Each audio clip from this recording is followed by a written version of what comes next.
Take a hot cuppa and relax. It's Afternoon Karak with Aisha Al-Mazmi and Mikhail Atiyah. On Pulse 95. It's a good day, isn't it? It certainly is. It's always nice to know when the long week of hard work, what we call here is hard work, is coming to an end. It is hard work. It is. It is hard work. Do not undermine whatever you're doing. Work is work. No matter work. what it is. Exactly. Work is work wherever you're whatever you're doing. If you're feeling exhausted, you probably are exhausted. Do not say like, I'm not working hard. No, you are. What can I say? You are definitely working hard. I can be a little extra sarcastic sometimes. You know, extra sarcastic? It happens. It does happen. It does happen. But, it's all about taking care of yourself, all that self-care and self-love and self-preservation. Yes, and self-weekend. What is a self-weekend? It's a self-weekend, like just enjoy the weekend. I don't know. I wanted to add another self, but be a little original. You know what they usually say that, good things come in threes? Yes. So that's why I said nothing comes out of fourth. No, not really. I mean, it depends. Like, I love the number 4. It's a good number. I'm not saying it isn't, but Let's stick to 3. Let's stick to 3 for Tried and true. Tried and true. But for this 1 hour, however, the magic hour on Pulse 95, this is the afternoon Karak. We've got lots to talk about. I know that should be my motto. If anybody has like my name at the top and beneath it, lots to talk about today because, well, lots to talk about today. That should be on your plaque. Aisha Al-Mazmi. Talked a lot about everything. Just talked a lot.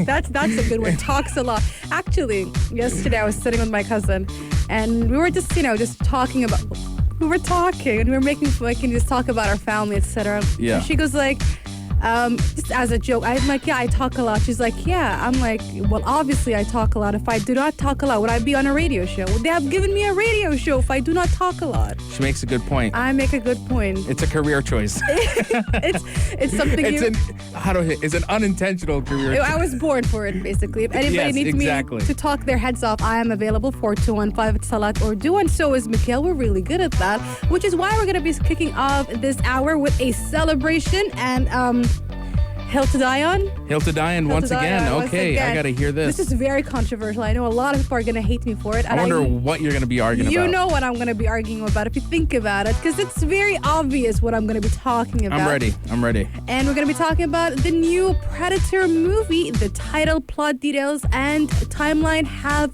been officially revealed. Also, there is a new studio that's being founded by veteran video game developers from all sorts of big game companies. And the studio's called That's No Moon. Unfortunately, I love it. Unfortunately, it's not Moon. The Moon is cheese.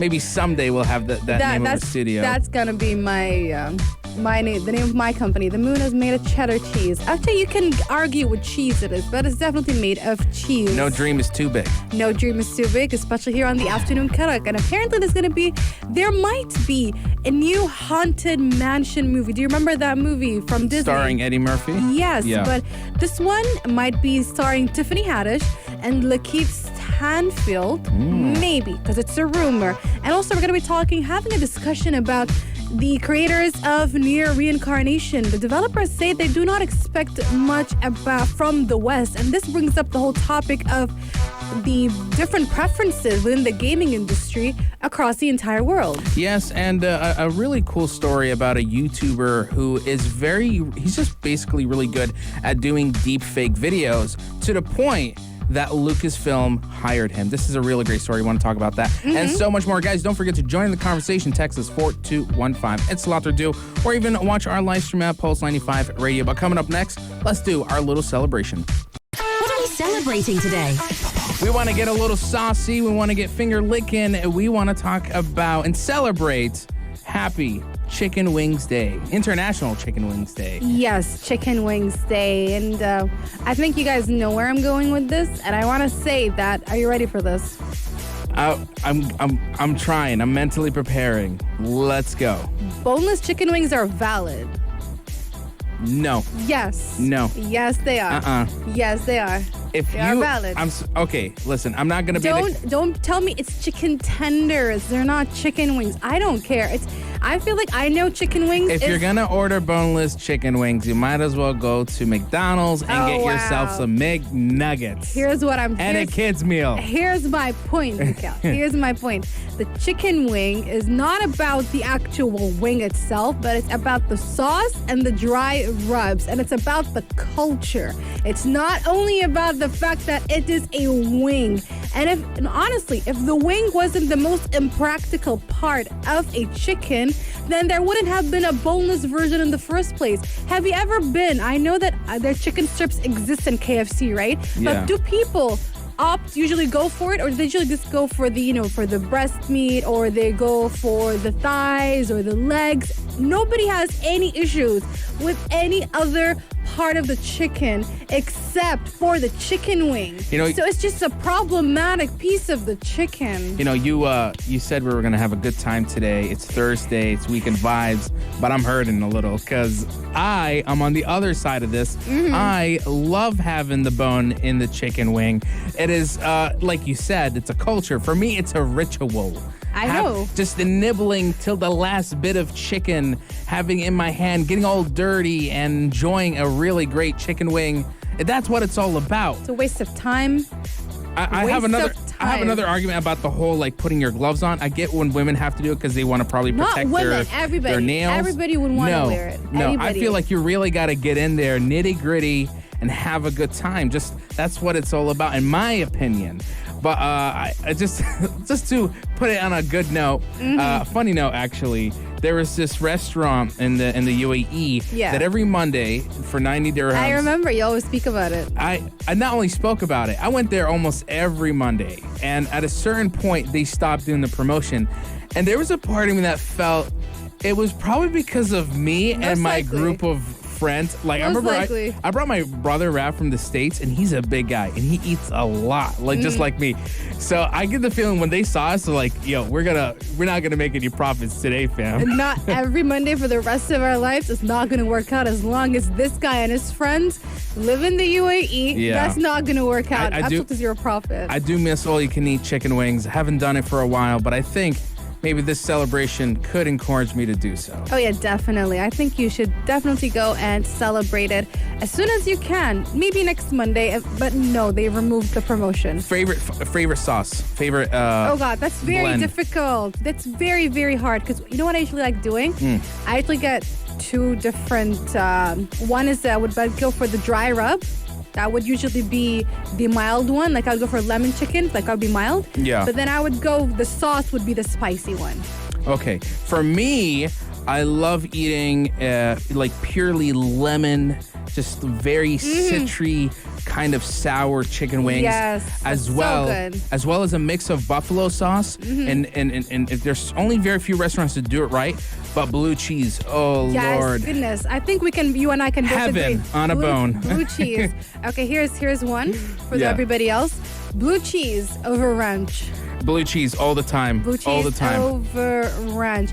And also want to ask you as well. Yeah. When you go for the spicy buffalo wings, how spicy do you go? I'll be honest, I've tested it out. I used to be very, sort of egotistical about it. I'm like, I like hot sauce. I like things that are hot.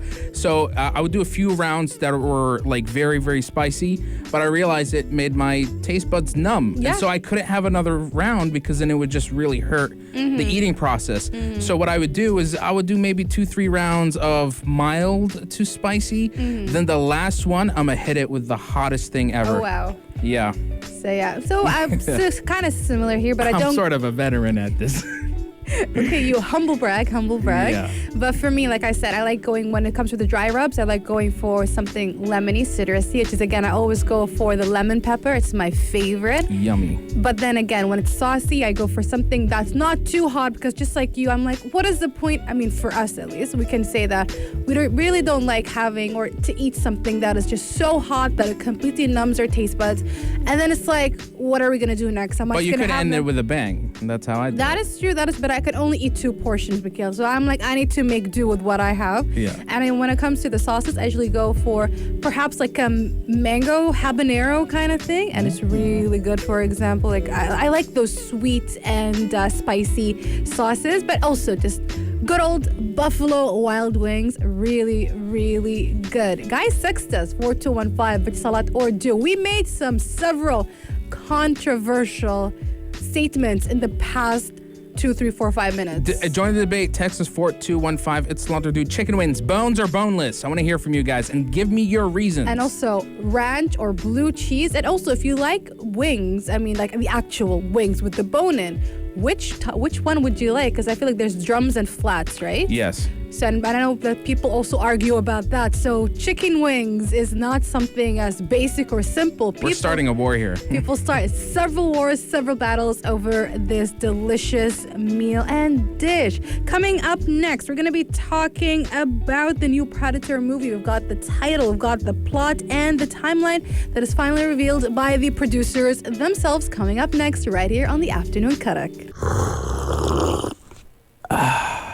Make a hot cuppa and relax. It's Afternoon Karak with Aisha Al-Mazmi and Mikhail Atiyah. On Pulse 95. At this point, action flicks have somewhat overdone everything they can. We're talking things like Terminator. We got what else? We got Aliens, and now we're back to Predator. And Predator is an iconic franchise, and over time, people always go back to that original movie starring Arnold himself. And it's like there's no way you can recreate that magic, that wonder that was the Predator movie. But John Davis, the producer for Disney's Jungle Cruise and also the producer for an upcoming Predator movie, says otherwise. This movie is titled Skull, and surprisingly enough, he has boasted that the film will have, this time around, a female hero. And what's interesting as well is that it's an origin story about the Predator's first journey to this planet. Now, I have a confession. I don't know what the Predator series is, and I don't mean it I don't know it exists. I do know it exists, and I know I've seen the Predator himself. You've never watched the movies? No, I'm just very confused about. Well, I wanted to watch Prometheus. Is that part of the Predator series? No, that's part of the Aliens. That's an origin alien. That's where I get confused. I confuse both of them together. I think because they have crossed over in some films. So I can blame them for my confusion. It's not my fault that I'm confused. It's their fault. I'm just very lost about the aliens kind of genre back in the 90s, early 2000s. I'm like, what was happening there? It was either an alien movie or a Predator movie, and for some reason I confused them with each other. Believe me, a lot of the movies that came after the originals retcon a lot of the stories themselves, and people did get mixed up. This is one of the things that I find also interesting is that they say it's an origin movie, but there was a Alien versus Predator film that has the Predators somewhat set. They came to Earth during the very early stages of human civilization. So already that film is retconned because of this. So don't really give it too much of a bother. It's just the fact that, Predator is an iconic, character and villain. And people will just want to see him in a new film. And if this means that they're really trying to double down on a canonical origin of some kind, like this is set on stone, then sure, let's give it a shot. Let's give it a shot, and we're not sure when we're gonna get any first glimpses into that movie, like whether it's posters or trailers or more details beyond this. But of course, we are looking forward to it, and perhaps that gives me enough time to catch up with the Predator series and for me to look up some stuff, for me to distinguish between all those movies. Just watch the first one that came out, I think, in the 80s. The 80s, yeah. The one that stars Arnold. This is the one that everybody always goes back to, that gets a lot of inspiration from, and is still talked about to this day. So watch that. The others are just more fan service, in my opinion. Well, we just need to wait and see, and also wait and see if I'll actually match up to that, because I still haven't watched John Wick to this day. Again, I blame Netflix. We can argue about that. I feel our friendship is... Listen, you know that I'm a massive... Listen, I haven't watched John Wick, but since the moment the movie came out, I've been a fan of it. I cannot explain why, but I am. And I am a massive Keanu Reeves fan. Can I buy you the DVDs? I have the movie. I'll get you the Blu-ray edition with director commentary. I don't need to. I'm good. I'm good. I'm going that extra for you. We need to cut off. Okay. We need to talk about the When next is your story. birthday again? It already passed. I'm sorry. All right, that. next birthday. Next birthday. If by then you haven't watched it. Okay, I'll make sure I do by then. But coming up next, it is going to be the new AAA Studio that is created by some of the biggest people from various other studios that has just came up, and it is called No Moon. That's No Moon. That's No Moon. It's a Star Wars reference, weirdly enough. I really like that. But coming up next, right here on the Afternoon Karak. Make a hot cuppa and relax. It's Afternoon Karak with Aisha Al-Mazmi and Mikhail Atiyah. On Pulse 95. Some of the veterans from Call of Duty, Last of Us, and PlayStations have formed an independent AAA studio called That's No Moon. Is that referring to the Death Star? Yes, it was a scene from Star Wars. I think it had Kenobi and Han Solo. They were actually approaching the Death Star for the first time. And Obi-Wan Kenobi says, "That's no moon. That's a space station." And I think it's just a nice little tip of the hat. I like that. I guess because, these are old timers, I guess. And they're almost like the nerds of the 70s and 80s that are now the veterans of the video game industry. Smilegate Studio, this is a publishing company that has worked on games popularly, namely known for Crossfire. And Crossfire is like, think of it as Counter-Strike, but it's a game that's very popular in the Asian market. And they invested $100 million on this new studio that's No Moon. And what's interesting is that even though Crossfire is the studio Smilegate is behind Crossfire, which is a multiplayer franchise, There is No Moon is actually going to be focusing on making single-player games, and their first game is going to be an action-adventure game, and they haven't announced anything beyond that, but it's exciting, to be honest. Oh, yeah. This is a studio that has basically brought a full roster of talented individuals to really try to hopefully push the genres of the video game industry. Mm-hmm. And in this day and age where a lot of game publishers and companies focus on the multiplayer mindset, where we should make MMOs and massive multipliers and live services, there's always still room. There's always a market and demand for single players. Yeah. Especially if you look back on, but I say the era between 2015 and maybe 2017, 2018, you'd see that there was some of the biggest titles, single-player titles, when it comes to open world or adventure games.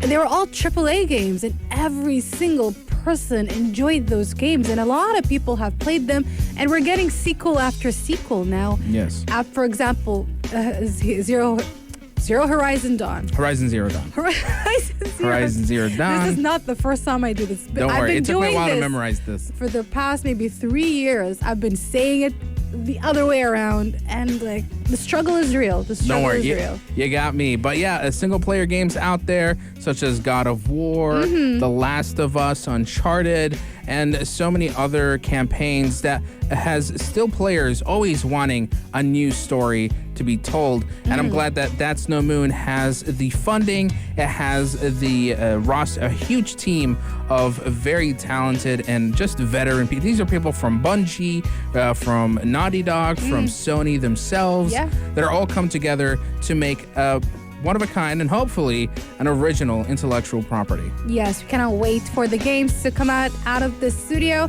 We don't know actually which platform or console. We're most likely going to be the PS5. Hopefully, fingers crossed, the PS4, because some of us still have a PS4 and will not be getting a PS5 for quite a while because there are no stocks yet. Even though I don't know what you're talking about.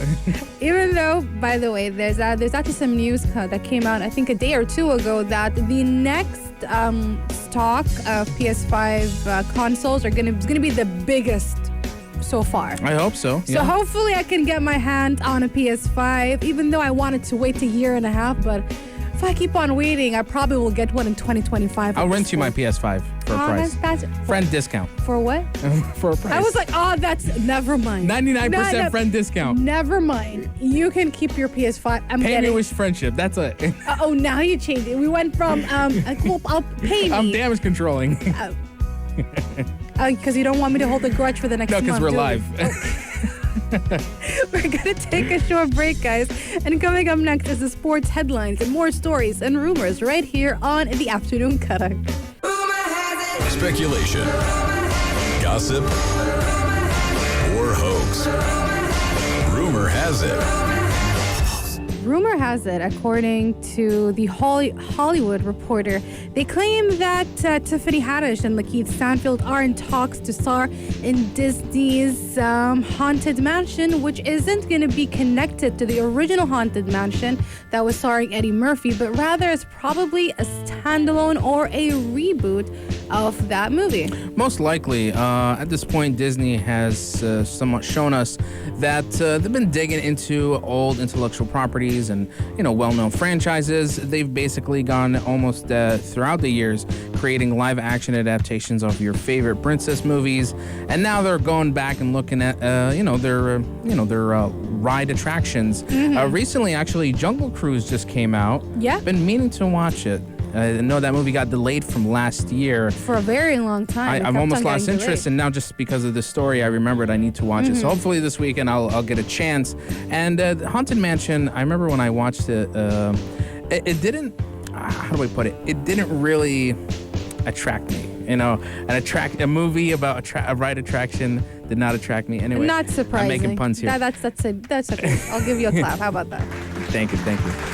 But the reports does say that they're going to have Tiffany Haddish and Lakeith Stanfield as stars for this upcoming remake of some kind. Now, I can vouch for Stanfield. He is a great actor. Yeah. I've seen him in things like Atlanta, and there was also the Black Messiah that came out recently. He's really great. Yeah. But the question here is, what is the tone of this movie? Are they gonna go like all the way full horror, or it's gonna be horror with a little bit of spoof in it? No, I think it's going to be the latter, something similar or akin to the original movie, but with this slightly different story, I guess, even though, as far as we know, the story will follow a family that moves into the mansion, obviously, and Stanfield will play a widower who once believed in the supernatural but is now a rather lifeless tour guide in New Orleans, French Quarter, which is kind of similar to Eddie Murphy's story where he was Then it could be a remake full. Kind of. I mean, because back then he was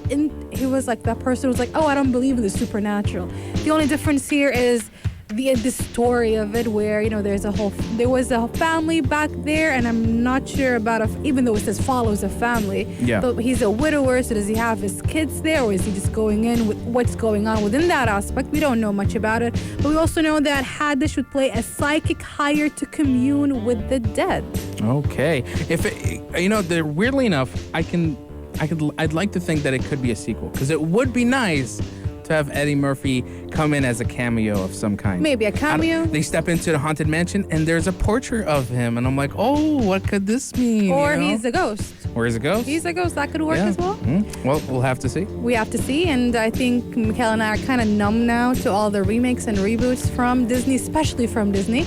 Well, it's a good thing we have the Marvel stuff that keeps us going, keeps us rejuvenated, and also the DC stuff whenever they're good, of course. And speaking of DC stuff, we need to give an honorary mention to the fact that Suicide Squad has been certified fresh, and it actually got 100% on the tomato meter. I was surprised, 100%. I think everybody was surprised, pleasantly surprised though. Which means that our review for it next week could be very interesting. Very, very interesting. So look forward to that, and also look forward to this story about the Haunted Mansion reboot. Coming up next, we're going to be having a bit of a discussion about the preferences of people across the video game industry, basically the West versus the East, even though that is such a generalized view, but we're going to be talking about it because near Reincarnation's developers say they do not expect too much from the West, but say it's a console quality game. Coming up next, right here on the Afternoon Karak. Make a hot hot cuppa and relax. It's Afternoon Karak with Aisha Al-Mazmi and Mikhail Atiyah. On Pulse 95. Near Reincarnation, this is the first ever mobile adaptation from the Nier series, also created by the original creator of Nier, Saito, and it has just been released to the West. However, the producer himself has said that he doesn't expect huge numbers from the Western market. It's very interesting, but it's not something that is very new. But I feel like it's very interesting in the sense that they're actually saying it out loud, because it's just a thing that everybody knows. That's the reason why a lot of games in Japan have never been serialized in the West. I mean, one of the biggest examples is the Ace Attorney game that just came out yesterday. I'm going to download it tonight. Cannot wait for that. Yeah, so it just came out, and that game has been out for a very long time in Japan. And then out of nowhere, they're like, hey, we're going to actually translate it and serialize it and release it for the rest of the world. And it's just because usually some people might not have an interest in those sorts of games or genres, even though if you go on the internet, you'd find that there's a big following for those games. So I'm not sure if it's just, I feel like maybe it's Western devs versus Eastern devs rather than the audiences, because I feel like a lot of those genres and interests, they merge somehow. They're all like kind of like a spectrum. And I think that Persona is one of the biggest examples, but perhaps Persona might be a bit different, or at least it could vouch for what all these devs are saying, that people have different views and whatnot and different interests. But rather, what Persona did is that Persona 5 in particular, even though, again, do not come for me, Atlas and Persona fans. I know that you guys have existed for a very long time across the entire world, but I'm talking about one of the most popular games from Atlas happened to be Persona 5, and that projected the JRPG kind of style of games. Again, I know Dragon Quest exists. I know all these games exist. Just give me a moment, guys. I'm making a point.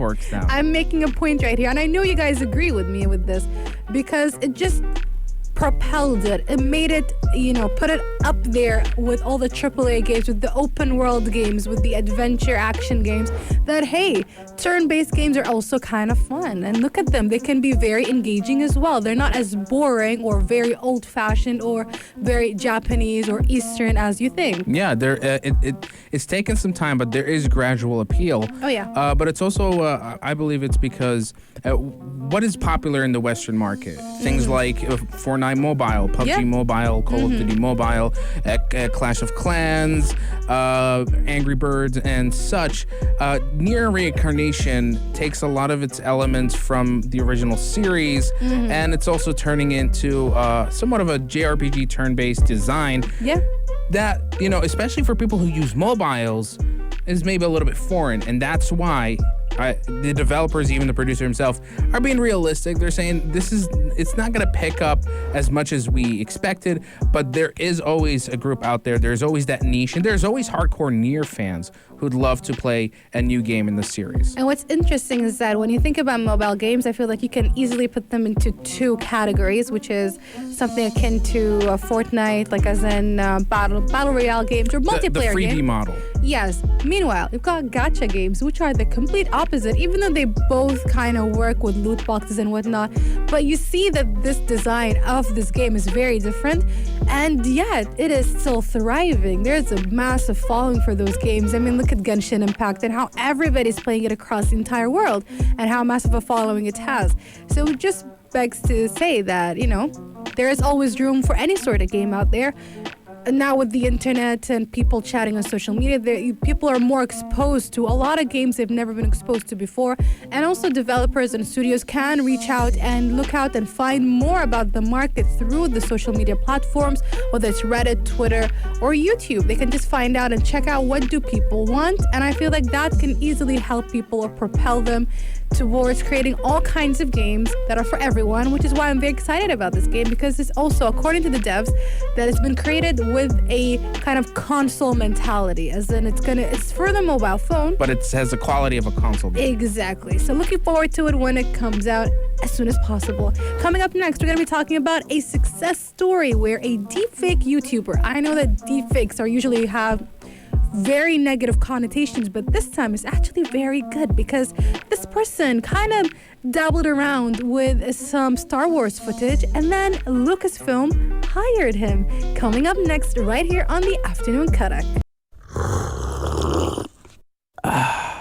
Make a hot cuppa and relax. It's Afternoon Karak with Aisha Al-Mazmi and Mikhail Atiyah. On Pulse 95. I know that if anybody says deepfakes, nobody ever thinks, good thing, very useful technology, because it's been utilized in very, very harmful ways. And since the moment it came out, it's been rarely used for anything good, except this one time. I'm pretty sure there are more times. I'm not generalizing, guys, it's okay. But when we're talking about the story, we're going to be talking about a success story when it comes to deepfakes, because this guy, he kind of saw the choice spoilers a little bit about The Mandalorian. So if you haven't kept up with The Mandalorian, spoiler warning, but in the season finale, that we get to see none other than Luke Skywalker. Yeah. And of course, he is young here, and we cannot take Mark Hamill and make him younger anymore. And he kind of looked at the footage and said, I can fix it. And he did. And if you look at the footage side by side, you see that he did a phenomenal work. And apparently Lucasfilm saw that and they're like, you know what, we need you on our team. That's amazing. The YouTuber, his name is Shamook, and has gained attention for using deepfake technology on the footage. Now, he wasn't the first one to do it, because I remember there was this other YouTube channel, Corridor Crew, who actually criticized the scene that showed the de-aged Luke Skywalker. They really got they were having theories that the visual team at the time didn't have enough time to polish out the visual noise and some of the distortion in it. That's why it didn't look as believable. And but Shamook here is one of the guys who solved the problem by doing it himself and posting it on YouTube. And mashallah, he has just got hired by Lucasfilms. He's part of the visual effects division at the Industrial Light and Magic. And by the way, this is like a world-class visual effects company that works on some of the biggest movies in the entertainment industry. So kudos to him. And it just comes to show that sometimes, making a meme could take you along, can open all sorts of doors for you. Oh yeah, definitely. This isn't the first time and probably won't be the last time where this sort of thing happens. So if you've got great ideas, I know that some people might steal it on the internet. People are mean on the internet. But if you try hard and you want to put up your work, who knows? Somebody, senpai might notice you. Exactly. I like that one. Thank you. George Senpai. Thank you. Coming up next is going to be the usual. Aisha and Mikhail suggest. So stay tuned for that and a little bit more right here on the Magic Hour, the Afternoon Karak. It's almost 5 p.m. That was Afternoon Karak. For dessert, Aisha and Mikhail suggest. The weekend vibes are closing in 5 o'clock sharp. But before we head out, we always love to give you guys a final suggestion. Again, guys, if you miss out on any of our discussions, be sure to subscribe to our YouTube channel at Pulse 95 Radio. We upload our episodes episodically on the daily. Also, you can go to our podcast alternatives, SoundCloud, Spotify, Apple Podcasts, as well as Anghami. Type in Afternoon Karak and enjoy. But let's wrap it up with Aisha's celebratory suggestion. Yes, if you guys missed out, just like Mikhail said from early on, we have been celebrating International Wings Day. We made some very controversial statements throughout it all, whether it was me or Mikhail. So if you guys missed out, again, go check it out on our podcast and YouTube.